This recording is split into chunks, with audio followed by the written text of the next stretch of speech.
আসসালামু আলাইকুম, Rubina village cooking ব্লগে আপনাদের সবাইকে স্বাগত। আজ বানাবো রমজান স্পেশাল চানা বোনা।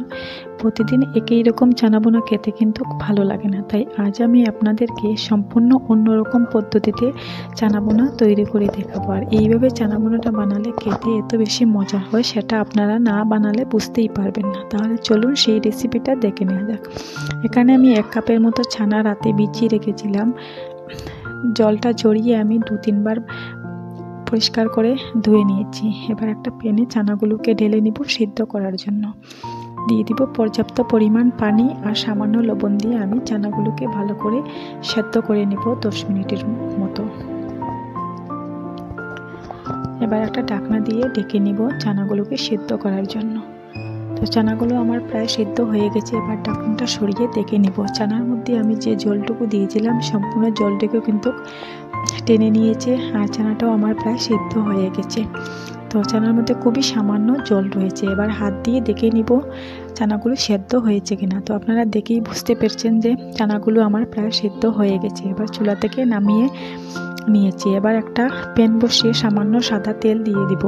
এবার আমি কিছু দেশি ছোটো আলু কেটে নিয়েছিলাম আগে থেকেই, তো সেটাকে আমি সামান্য লবণ দিয়ে হালকা ব্রাউন কালার করে ভেজে নিব। তো উল্টে পাল্টে এইভাবে হালকা ব্রাউন কালার করে আমি আলুগুলোকে ভেজে নিয়েছি। এবার তাওয়া থেকে উঠিয়ে নিব। তেলটা জড়িয়ে আমি তাওয়া থেকে উঠিয়ে নিয়েছি। বাকি যে তেলটুকু রয়েছে সেই তেলের মধ্যে আমি সামান্য পেঁয়াজ কুচি দিয়ে দিব।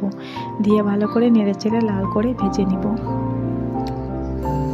তো পেঁয়াজটা আমার কিছুটা ভেজে নেওয়া হয়ে গেলে দিয়ে দিব এর মধ্যে সামান্য রসুন বাটা আর সামান্য আদা বাটা দিয়ে আরও আমি 1 মিনিটের মতো ভালো করে নেড়েচেড়ে ভেজে নিব। এতে করে আদা আর রসুনের যে গন্ধটা রয়েছে সেটা একেবারে থাকবে না, চলে যাবে। এবার ওর মধ্যে দিয়ে দিব সামান্য হলুদ গুঁড়ো, সামান্য লাল মরিচের গুঁড়ো দিয়ে আবারও ভালো করে নেড়েচেড়ে নিব। এবার দিয়ে দিব ধনিয়া গুঁড়া এবং জিরে গুঁড়ো দিয়ে আরও একটু নেড়েচেড়ে মিশিয়ে আমি সেই সেদ্ধ করে রাখা চানাগুলো এর মধ্যে দিয়ে দিব। আমি এর মধ্যে এক্সট্রা কোনো জল ব্যবহার করব না। চানা সেদ্ধর মধ্যে যে জলটুকু রয়েছে সেই জল দিয়ে আমি চানাগুলো রান্না করে নিব। তো চানাগুলো হয়ে গেলে আমি চুলা থেকে নামিয়ে একটি প্লেটে আমি ঢেলে নিব।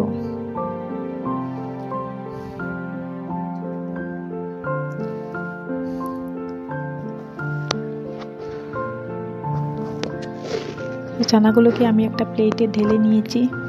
ঢেলে নিয়ে আমি কিছুটা ঠান্ডা করে নিব চানাগুলোকে। এবার সেই ভেজে রাখা আলুগুলো এর মধ্যে দিয়ে দিব। এখানে আদা বাটা, ধনেপাতা কুচি আর কাঁচামরিচ কুচি সামান্য দিয়ে দিব। এখানে আমি পরিমাণ মতো কাঁচা পেঁয়াজ কুচি দিয়ে দিব, সামান্য টমেটো কুচি আর সামান্য শসা কুচি। এতে করে এর স্বাদটা আরও দ্বিগুণ হবে। আবার এর মধ্যে দিয়ে দিব আরও 1 কাপের মতো আমি কাঁচা চানা। তো এবার ভালো করে হাত দিয়ে সমস্ত উপকরণটাকে মিশিয়ে নেব। যেহেতু এখানে আমি কাঁচা আরও কিছু ফল অ্যাড করেছি, তাই আরও সামান্য লবণ দিয়ে আমি আবারও ভালো করে সমস্ত উপকরণটা মেখে নিব। আর এর মধ্যে লেবুর রসটা দিলে খেতে কিন্তু আরও বেশি মজার হয়। আমার হাতের কাছে লেবুর রসটা ছিল না, তাই আমি স্কিপ করেছি। আপনারা অবশ্যই লেবুর রসটা দেওয়ার চেষ্টা করবেন। আর এইভাবে চানা বোনাটা খেতে ভীষণ মজার হয়। আর আমার এই রেসিপিটা যদি আপনাদের কাছে ভালো লাগে থাকে লাইক, কমেন্ট, শেয়ার এবং আমার চ্যানেলটিকে সাবস্ক্রাইব করতে ভুলবেন না। আজ এখানেই বিদায় নিচ্ছি। আল্লাহ হাফিজ।